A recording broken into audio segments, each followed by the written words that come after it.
We all love a good villain, am I right? Sauron, Voldemort, Thanos, Scar. They're the problem, the other guy's the good guy, end of story. But that's not actually how the real world works. This is your message for Monday, a useful message for teens in 4 minutes or less.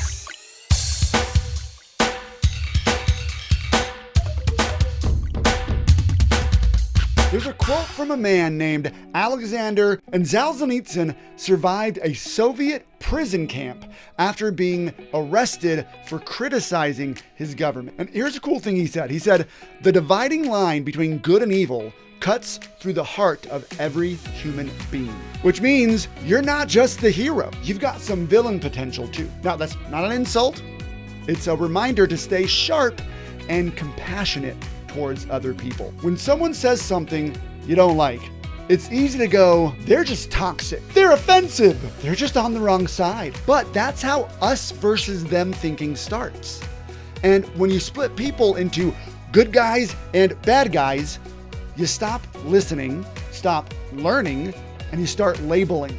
Heroes don't fall for that. I'm gonna give you 2 tools that you can use to help you not fall for that. Tool number 1, use the principle of charity. The next time someone says something that rubs you the wrong way, try this. Assume the best version of what they meant. Maybe they said it awkwardly and didn't mean to. Maybe you misheard. Or maybe they said it and meant it in an offensive way, and they're not the monster your brain wants them to be. Wait, can both of those things be true, Joey? Why, yes. Yes, they can.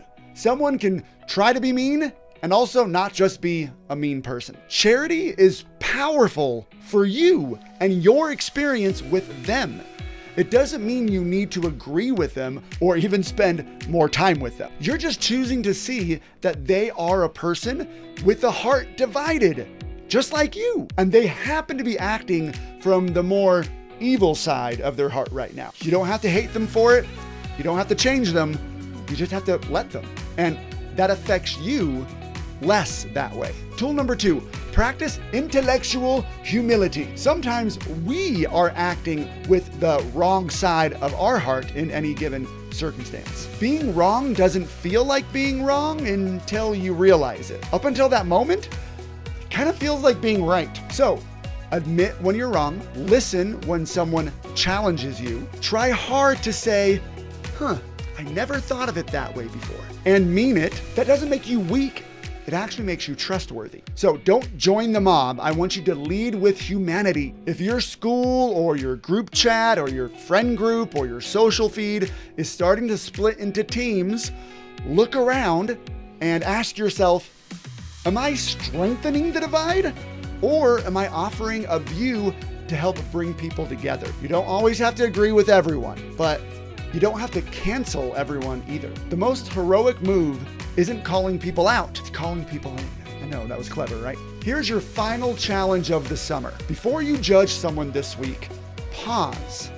Then give them the benefit of the doubt. Assume the best version of what they meant or of who they are. Look for the line between good and evil in you by trying to make the best choices that you can, even when judging other people. I hope you've enjoyed this summer going over the book, The Coddling of the American Mind. If you've really been listening, you've learned how to be stronger, wiser, and more in control. Not because the world got easier, but because you got less coddled.